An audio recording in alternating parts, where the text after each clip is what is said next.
Quels prisonniers? Si ce n'est pas les mini-frétins là, je ne sais pas. Les Madougou, les Aïvo, les Ourouali, les gens sont en prison aussi, c'est eux là. Bon, je comprendrais si c'est les mini-frétins là. Bon, moi je ne vois pas. Moi, je ne vois pas trop le truc là. Et là, Aïvo, Madougou.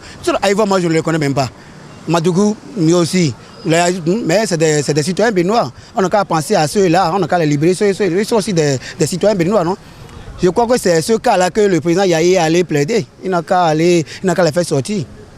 Voilà une nouvelle rencontre avec ses prédécesseurs.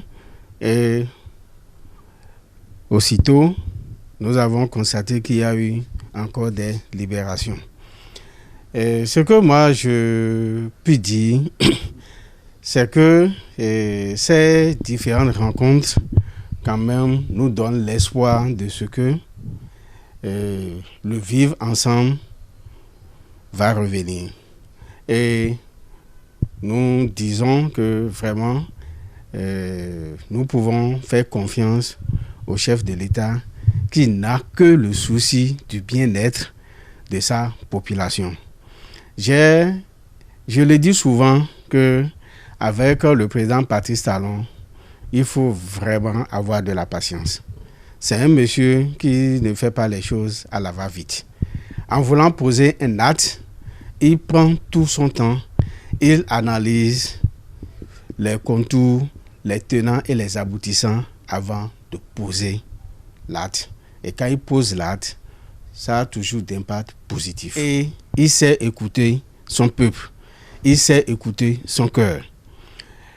Nous sommes sûrs et convaincus que d'autres personnes seront libérées.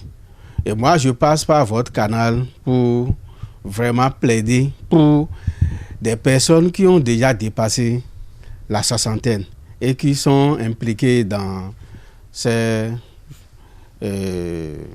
comment dirais-je, ces genres de situations que vraiment ils pouvaient quand même leur faire un clin d'œil en les libérant. Quelqu'un qui a déjà 70 ans, vraiment, il serait normal si on pouvait les libérer. Et je sais qu'il écoute son peuple et il va le faire. Ce qui nous importe, nous, hommes politiques, c'est de comment faire pour pouvoir participer aux législatives. C'est ça qui nous importe. La rencontre entre les anciens amis, entre lesquels il y a eu des brouilles et qui sont en train de renouer leurs relations, importe peu pour nous. Maintenant, quand on parle de libération des prisonniers, on a libéré des gens dans le cadre d'un seul dossier. Les prisonniers politiques, ils sont nombreux, multiformes. Dans le cadre des élections de 2021, il y en a eu beaucoup, des dizaines de centaines, je vais dire. Donc, il vaut mieux, si c'est dans ce cadre, je pense que la libération devait s'étendre à plus de personnes que nous connaissons et qui sont encore détenues dans les geôles des prisons de Cotonou et dans le pays, un peu partout dans le pays. Donc, pour nous, il est difficile pour nous de croire, de faire la liaison simplement.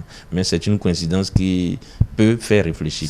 Ce ne sera que pour leurs propres intérêts, l'intérêt de ceux qui se voient, mais pas pour l'intérêt du peuple.